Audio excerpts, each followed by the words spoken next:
The most famous mummy of them all is that of Ramses the Great, and that's why the story flows so well together. You could not make a film on mummies without showcasing the greatest mummy discovery of all time, which was Wilbur's dramatic discovery in the 1880s.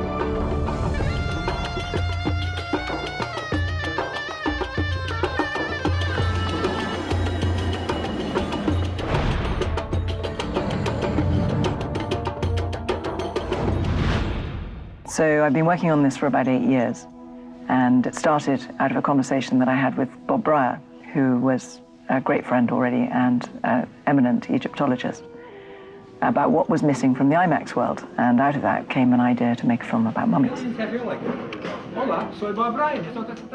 So the usual process starts when you're writing a script, and vast amounts of research turned up this extraordinary story about the discovery of the mummy of Ramses the Great, one of Egypt's greatest pharaohs, who was not only discovered in extraordinary circumstances, but along with 40 other royal mummies, the first royal mummies ever found in history. We were working with Arabella Cecil on a large format soccer project back in the late 1990s, and she approached us with this idea of doing a large format film on mummies, and it was just a natural for the medium. We were real excited to go ahead with her on it. It's amazing the extent to which we were able to get everything in place and to make everything happen, and we have the most expensive camera equipment and the most expensive film in the world, and anytime you can pull the appropriate financing together to make one of these, it's a real treat. And obviously we have a subject here that is very appealing and which will, we believe, be a very successful one. So Arabella's been working on this for years. I got involved about 1.5 years ago, and we've been working together closely on the script and preparing for the shoot. In many ways, I believe directing a large format film is as challenging, if not more so, than a traditional feature film. I love large format because it is the largest format in the world. So you have to, it's all about detail. It's attention to detail. So it pushes me as a director to make sure performances are right, that the action is right. It's, you know, the guy way in the background can ruin your scene because he's still 10 or 12 feet tall on the screen.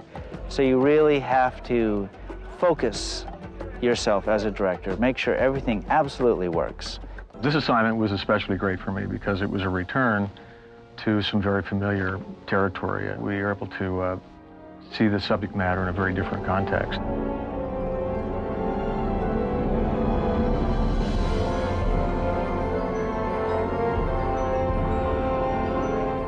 The Arabella script certainly had all of the high points, and being able to kind of collaborate with Arabella and Keith was really great because even though it was a place I was familiar with, I had the opportunity to kind of see it through new eyes in conjunction with this project, and specifically the context of the story we were trying to tell with this film.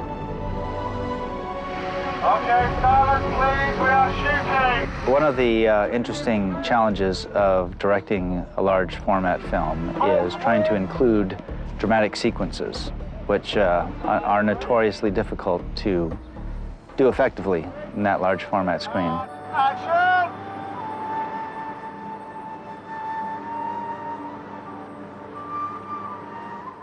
The challenge in IMAX is not to use too much dialogue. The IMAX format is a very unforgiving format when it comes to performances. It really has to be just completely realistic and dead on. So generally people don't do it, but in this case we've had a lot of recreations and we've brought in some great actors and hopefully we've pulled it off. It's a fantastic musical. With Mummies, there's a lot of recreations, and I think it's an exciting way to expand, you know, the nature of telling a story in large format. So I found that really exciting.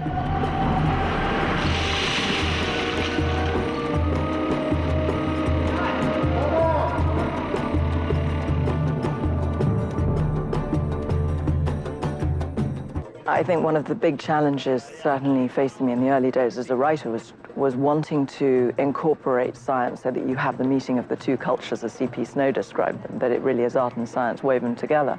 But how do you do that without having a moment where the audience goes, oh gosh, here comes the science? And Bob is somebody who's popularized mummy studies and the science of it by mummifying a cadaver, gulp. Quite a brave thing to do. And now is a moment when perhaps we could weave together the cutting-edge studies of DNA science, which really may change, you know, the future of medicine for our generation, into something that is very popular and very immediate for an extremely young audience. Fortunately, a lot of things came together really quickly on this show.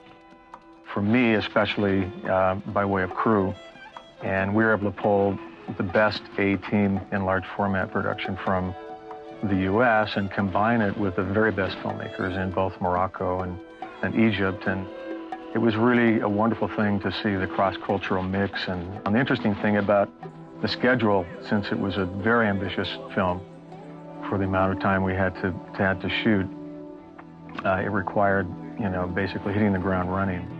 And fortunately, we were able to maximize due to the fact we had just a great combination of not just talent, but personalities that were all very much into the project.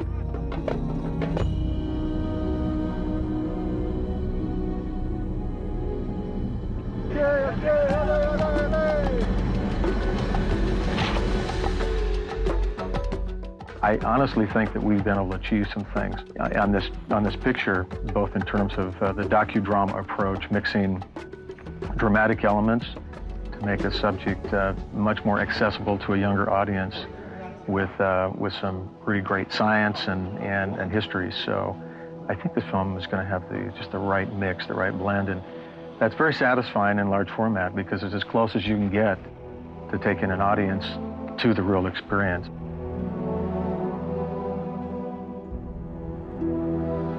Much of what we do that determines whether we're successful as filmmakers is highly visible.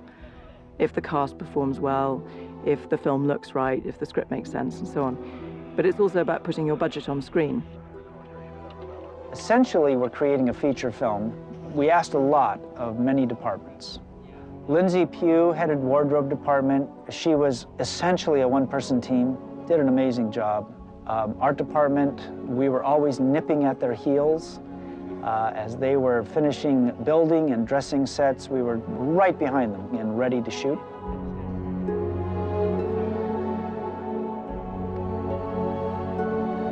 There were some really fantastic sets that had been built previously for other films. So we got to go in, redress it, clean it up a little bit with a little bit of paint and spackle. And because of that, probably, I don't know, hundreds of thousands of dollars worth of set production value were added to the look of this film. When you take the work that Bob and Angelique have done and really put them in context of this great subject, I think it really will inspire a lot of kids to look pretty seriously at Egyptology and at careers in science. Here we are at the end of production, and yet there's so much more to do. We have a limited amount of time to wrap this thing up, but I know we'll do it. So it's very exciting that we've survived the shoot. We've had 26 days of filming in 3 countries, 2 continents, and we're all about to return home. We think we've got it.